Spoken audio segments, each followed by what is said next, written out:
kids, welcome back to Roto Talk.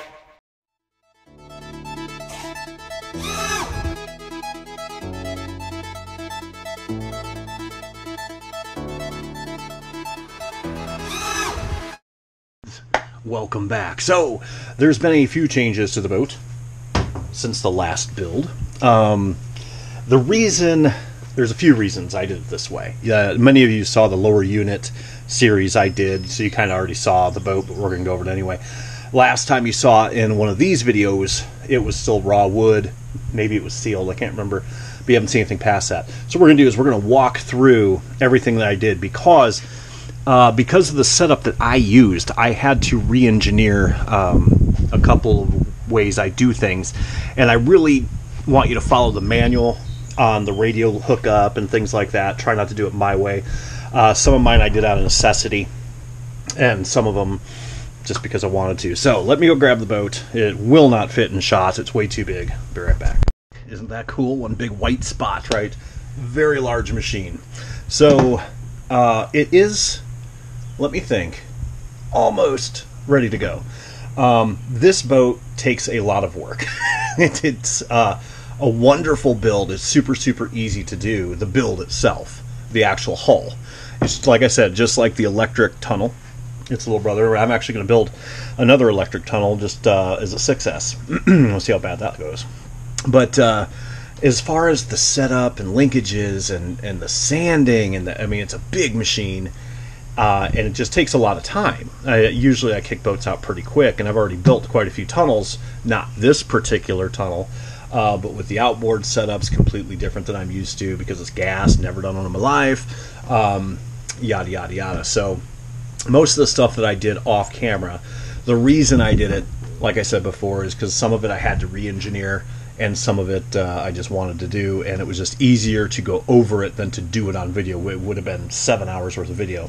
So if anybody has any questions on how I did something, if I don't explain it well enough, please, my email's in the description, please let me know. So there it is. Very cool. At least I think it is. It obviously white. I did all the decals. The decals are under the clear coat. The engine is on. I have not replaced this spacer plate yet. This is a hack job because I don't have the metal ring spacer. I could 3D print one, but this will work fine. I just took an old, see where I forgot to putty that right there? That's sad. I'll just leave this on until I end up with another doohickey. And I already went through the engine assembly and all that stuff in the outboard series. So if you have any questions on that, check it out. We are using a stock muffler from ZippKits, okay? And a 3D printed splash guard, okay? That I did not know this, and Joe, thanks for telling me. There is he didn't tell me, that was sarcasm. He has a link on his webpage, on the ZippKits webpage. It says 3D prints, and they're free. You can download the STL and print them. I didn't realize this until I had already designed one. So I scrapped mine because mine was way overkill and it looked kind of neat, but you know, I just used Joe's. So this is the one off the ZippKits website. And this is your throttle cable mount, also off ZippKits website. However, and I'll get into this later, I had to modify this and make it longer. I'll show you why in a little bit. But that's off the website too. This is, I think, a $12 muffler off of ZippKits. Again, I will go to a tuned pipe. Probably not going to be until next year. I want to get used to this boat, how it rides, how it's set up. It's not, the engine isn't set up yet. We still need to do that.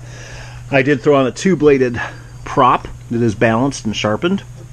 Let's see, what else can we... I did stick this on my water output to just kind of shoot it past the muffler. Really, when you're going forward, it shouldn't matter anyway. It should be blown back, but whatever. Kind of dirty. Coil relocation kit. You must use one of these with this engine, okay? Or with this outboard. So you're going to have to get one of these coil relocators or make something, because the coil is usually down here. And you need these holes for the bracket. So you need a coil relocation kit. You're going to have a splash guard. I've run riggers, the old Envy off of ZippKits. That particular boat I think I had to run one. Maybe it wasn't, but anyway, what'll happen is, not that it'll necessarily stall your engine, it will sometimes, but what Joe was saying is the water can get in there and literally wash the oil off the top of the piston and fry your engine. So I put one of those on, very simple to do. I hooked up both water channels into one. In case one gets clogged, I got the other. It's not a big deal. The mount I did go over in the other video series for this, but we will go over that as well. This is a 30cc Zeno with very low hours on it. Maybe, probably has 2 hours on it, maybe. It's pretty much brand new. I took it out of the cracker we built. Remember that, oh, it's hanging up. Remember this one, the Basher with the goose on it? We ran it 1 or 2 times and I yanked the engine out. That's okay, I've got like 3 other crackers over there. So, what else? So, let's take off the top. And I'm going to flip the boat around, but the decals are a little bit different. Got a radio link there. And again, all underneath the clear coat so they won't peel off or anything, which they usually don't. I use a waterproof vinyl when I cut my decals, so it's usually okay. Now, here's where the thing differs. My gas bag, I just kind of stuck in the middle. I need to see how it runs first. I can move it. So I use one of my gas bag buckles that I 3D print, so you can just take it out if you need to. And I can move it around wherever I want to. It's not a big deal. I can just pop this off or glue in another one. Obviously, plenty of room in here. Then, since this is such an easy, accessible fuel line, I put a clamp here. When I want to fill up the bag, I'll just pull it right off the engine, fill it up, put it back on. What else do we have? Okay, so the steering linkage I got from Lawless, Fred at Lawless. I had him include that with my order. This is the way to go now, at least in my opinion. This was so easy to set up. This was the easiest part of the boat, was this right here. Because all you've got basically is 2 brace clamps, and you can see the ergonomics of that, how that works, right? And it came with these swivel locks and lock nuts, and I haven't put the nuts on the bottom yet, but there's nuts for the bottom as well. Yeah, I did put it on that side, but yeah, so you can adjust it. Here is your easiest route. You just loosen the screws on the back side and then adjust it. Okay, you just want them even, basically, is all you want. And they just bolt. Since this thing takes like very, very minimal throw, like 12 degrees of throw, if you put it on the farthest outside, it's going to give you the least amount. Farthest inside is going to give you the most throw. So I would just opted for the middle. We're going to limit the servo on this. So for the throttle, I designed, well, let's skip the throttle first. Now these linkages also come with this, I believe. And then the servo horn was an extra, I believe. Sorry, I just said, give me this. He gave me a litany of things. Do you want this? Do you want this? I'm like, yes, yes, yes. This is not the servo that is intended to be used with this boat. The manual has a link.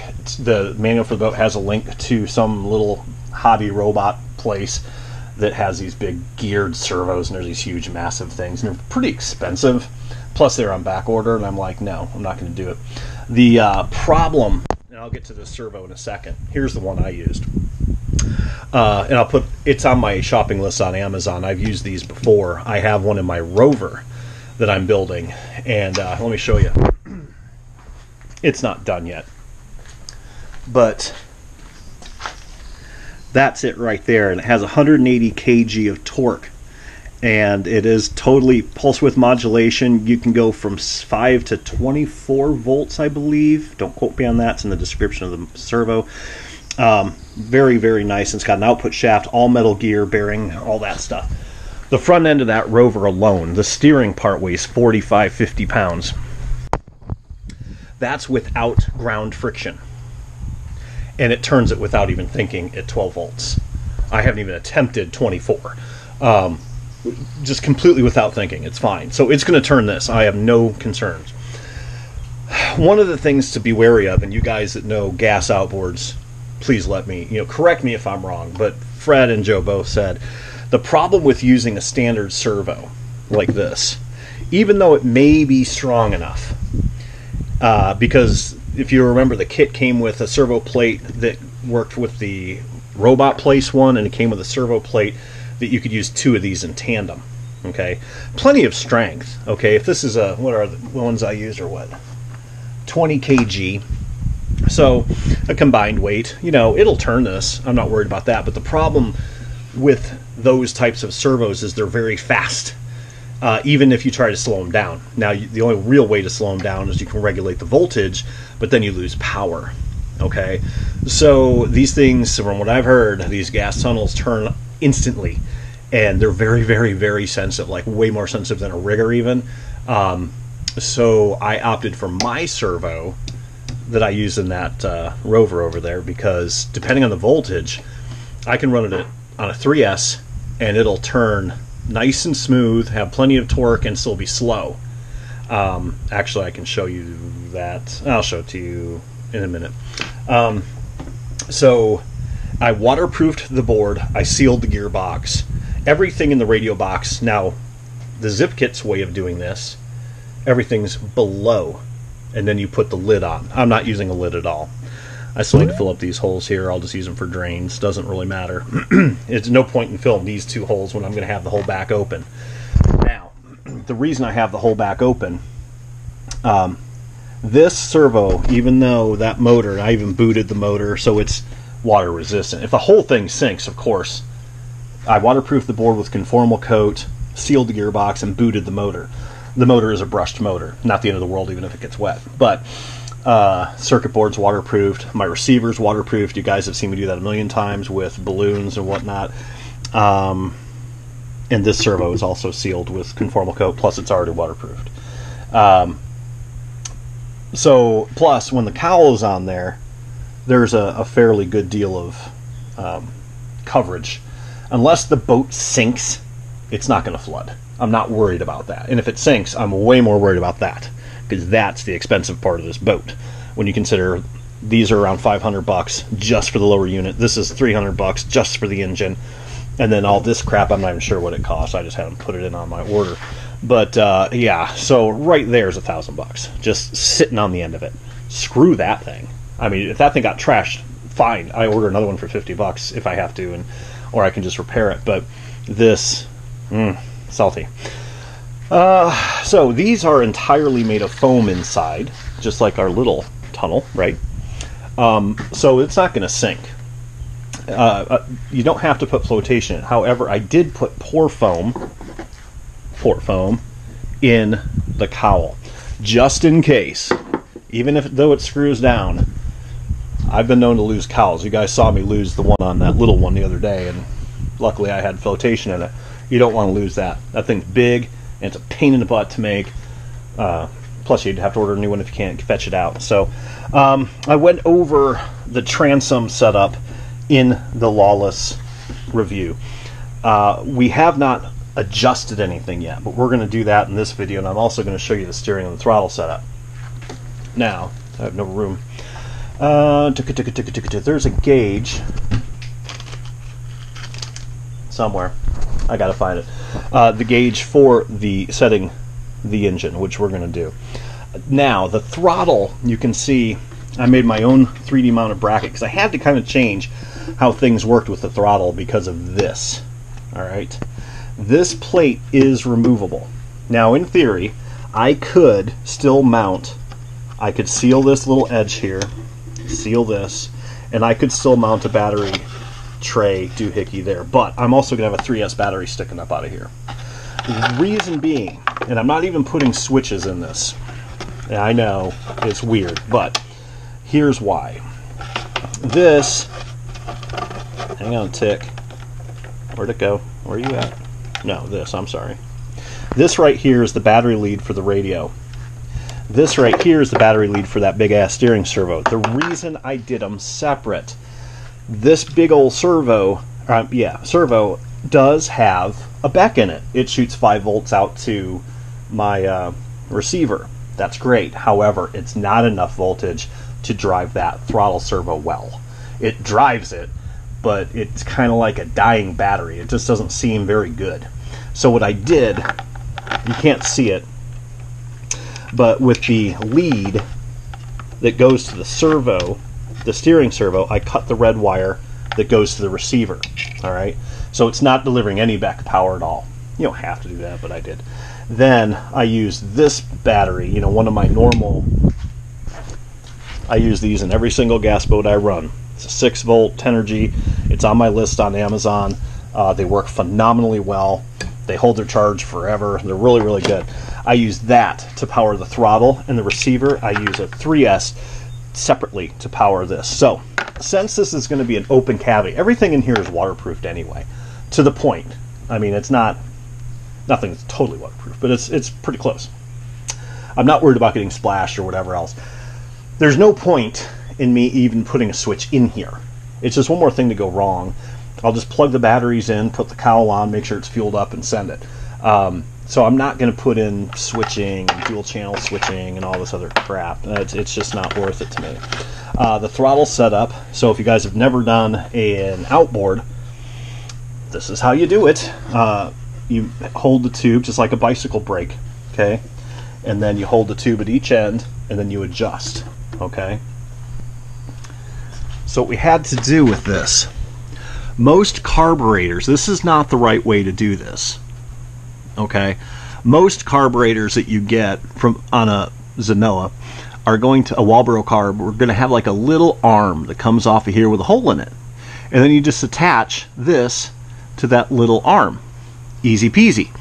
That's why this was shorter. I didn't have any of those arms because all of my engines I use the direct cable throttle. So what I did is I took a direct cable throttle, I got a set screw here, attached it to the Walbro shaft, and then I attached a wing down here on this one, which works great. There's no issue, it's no different. But the problem is it made it deeper, farther down. So I edited this STL print from Joe, made it a little bit longer, made new holes, and just so it's lower. There's no kinking, no goofiness there.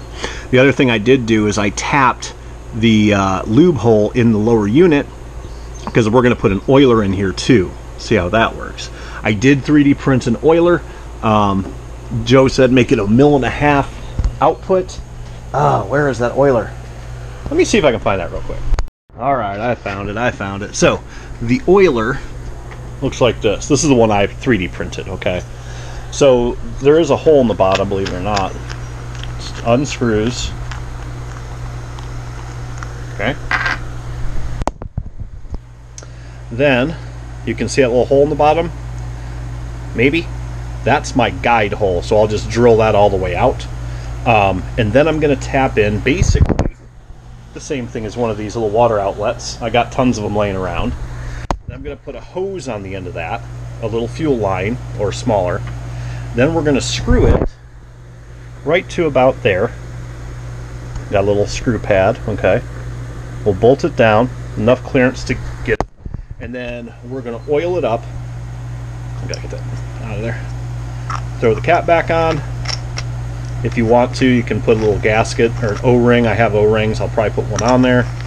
And that's it. And it's just going to go into that crank cavity or that axle cavity in the motor.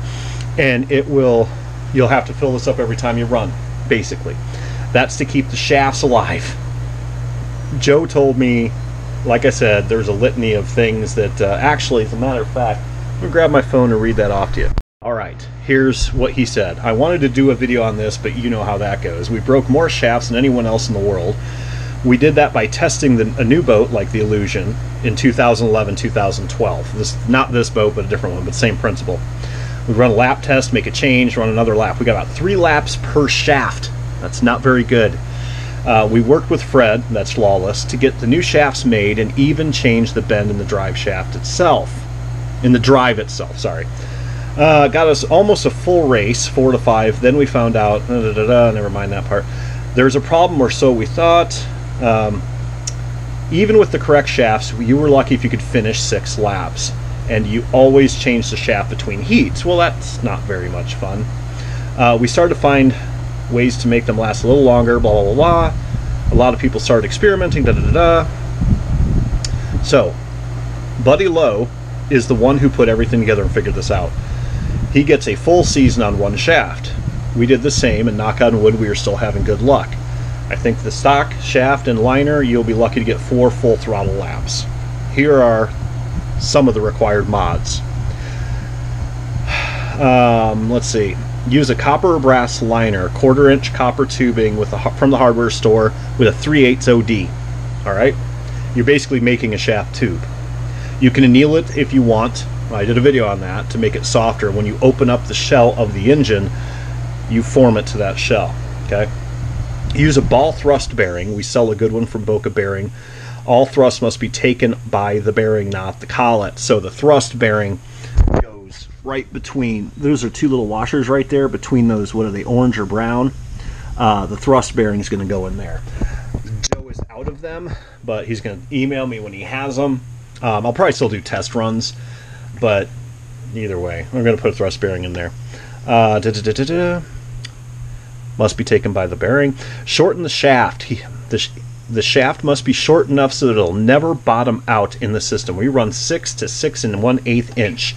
So that means from hitting the collet in the engine to bottoming out in the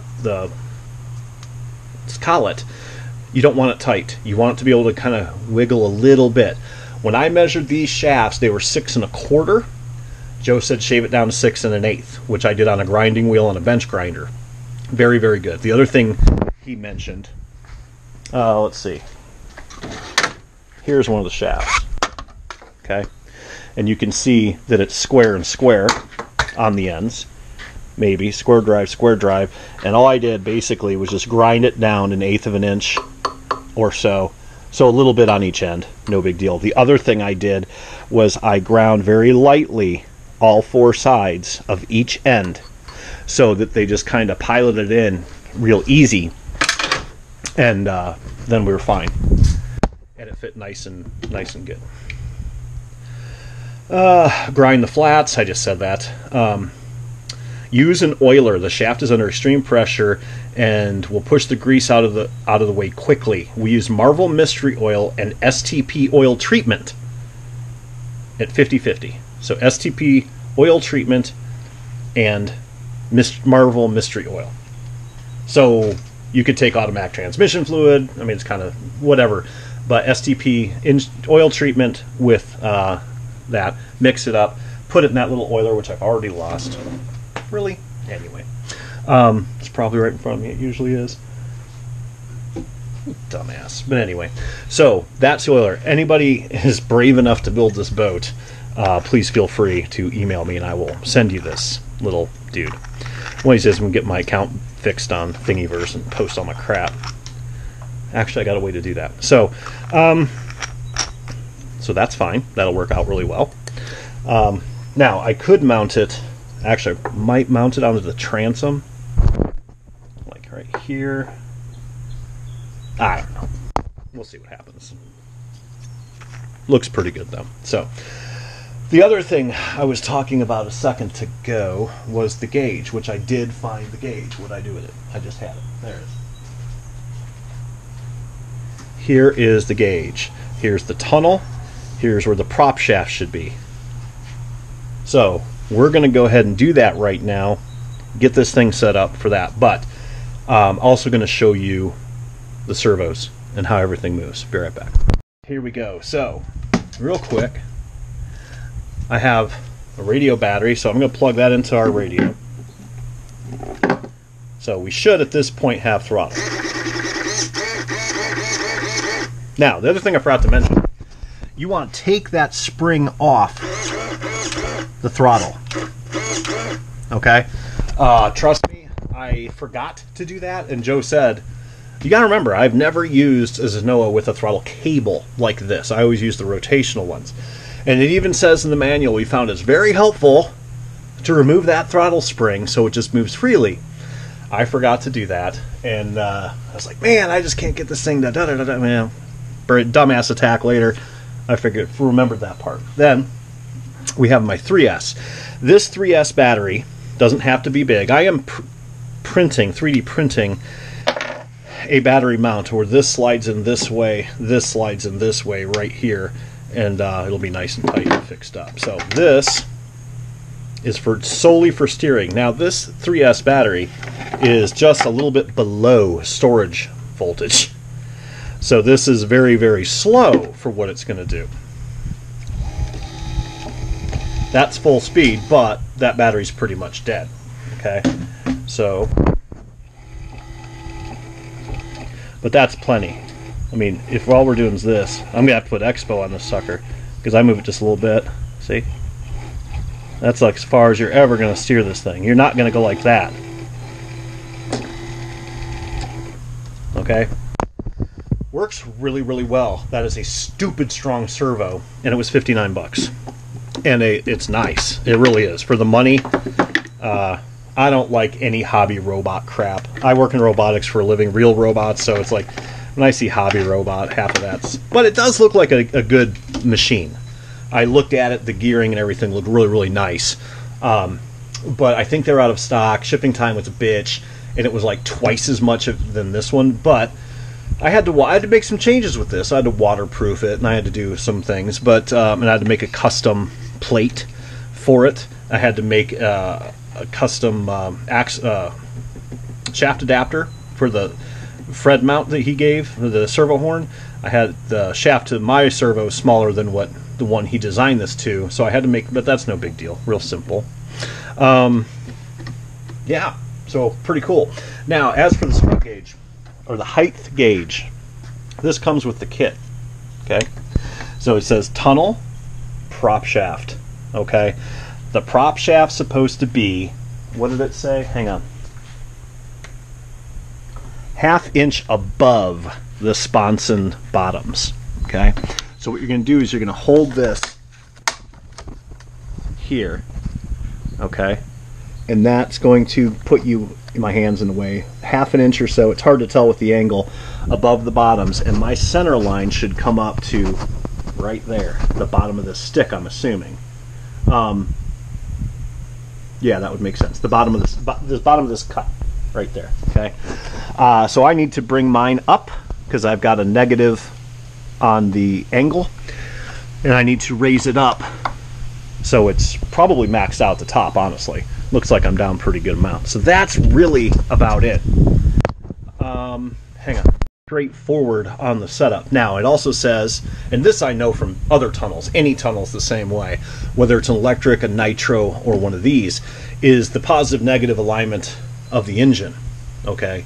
Just like the stinger on a mono, just like the strut on a hydroplane or a rigger, your positive or negative angle really changes the attitude pretty severely, and you don't have to do a lot from the telescoping effect, right?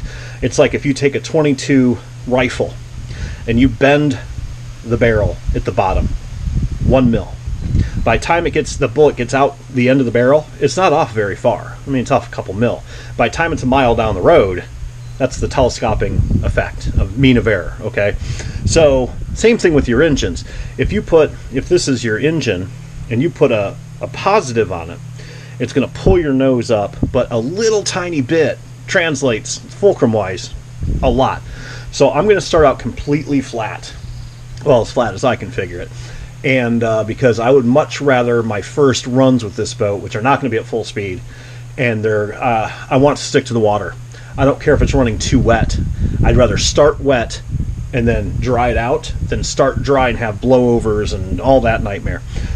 So that's what I'm going to do. I'm going to raise the physical engine up, and then I'm going to neutralize, or if at all, put a touch of negative on it just so it plows a little bit. I want to get the feel for it. I've never run one of these boats before, and it's a lot of work. I really don't want to destroy it on the first run out, and it won't. It's a very robust, very strong machine, but I want to be careful with it, so I'm not going to be running it in high winds in the beginning or anything like that. The only thing I don't love, if I had to be nitpicky, would be how the cowl goes on. I mean, the cowl's beautiful. I love how he designed it, so you put those tracer braces on it and just cut along it, and it fits perfect. That is so nice. Every other one I've ever built, you have to just sand it a little bit, wing it, sand it, check it, sand it, check it. You know, and if you go too much, sorry about your luck. That's a pain in the ass. So that I'm not dissing the cowl. I don't like the nylon screw downs. I haven't decided. I think magnetics is going to be too hard to do, too heavy of a cowl. I mean, the thing's huge, you know. So I think I'll still use the fronts, use the nylon screws in the front, I suppose, but in the back I'm going to use my bristle block tape. And it's the same tape that I use on this little electric guy here. It's that stuff. I call it bristle block tape. It's called Sure-Lock, and I think it's in my Amazon list. It's not cheap, but the shit's awesome. It's 3M, and it literally is like bristle blocks. It just sticks together, I mean, and tight, and it keeps that cowl on absolutely perfect, no issues whatsoever. So I think what I'll do is I'll probably screw the front in, because it's not like you're going to be taking this cowl off to adjust the engine. All that stuff's on the outside. The only time you should have to take this cowl off, it's raining, is if you're filling it up with gas or you have some servo issue you have to deal with when you're down at the water. So I think I'll still use the screws, but in the back I think I'm going to use my bristle block tape, and that stuff's just freaking awesome. So I need to get some more of that. I don't know if I have any left. But yeah, I took my needles back down to 1.5 out, 1.5 turns out, which is a perfect starting place for a 1048 carb on a Zenoa 30. That's what I always do. It never floods. It never is too lean. It's just, and I know by experience, all I have to do is lean it to get it going. I don't have to, does it go back, does it go forward? Am I too rich, am I too lean? I always know turn and a half is on a 1048 carb is always going to be too rich, but not to the point where it won't run. Okay, so that's really about it. That's really about it in a nutshell. It's not difficult. I mean, to guys that have built and run these before, I mean, it wasn't difficult to do, but I had to do some thinking with this. This plate's a 3D printed plate I made. I just designed it up real quick, and it is physically bolted up to the radio box. It's very stout. It's a very, very tight fit inside, so I'm not worried about, ripping the radio box out or anything like that. It's nice and stout. I've got to set my controls. I'm going to put some dithering or some range control on the engine steering, and I'll limit it so it can only go a little bit. Throttle's already done. I got this fail-safe set up on that. I have to test it yet. I haven't even fired this thing up yet. I know it runs because this engine was running 2 days ago or whatever it was. So I think that's it. So the next time you see this, we'll probably be doing the maiden, and I don't know when that's going to be. I probably will maiden it without the thrust bearing, but I probably won't be going full speed. I probably won't be tuning it in. It's just going to be, I'll probably actually limit my trigger so I can't go full speed, just so I can get used to it, so I don't get stupid, because I'm trigger happy. It goes 10 feet and it looks okay. I floor it all the time, and that's stupid. So I'm going to limit myself with the endpoint adjustments on it, and I'm just going to do some laps, maybe run a bag of gas out, just get the feel for the turning. That's what I do with a little electric one too, because they're so responsive. That little electric one, you saw it in the video the other day, it was just sitting right in front of me. I turned it like halfway and floored it, and it just did a 360. It didn't even move. If this does that, that's some scary shit. Okay, so we're going to be a little bit more careful with that. But other than that, you'll probably be seeing it in the water soon. It'll probably be this week. It's supposed to be nice the rest of the week. Today is a little hazy and it's raining, which we really need. But until maybe tomorrow, I don't know. We'll find out. Keep dry side up, kids. Bye. Turn me on, it's the dead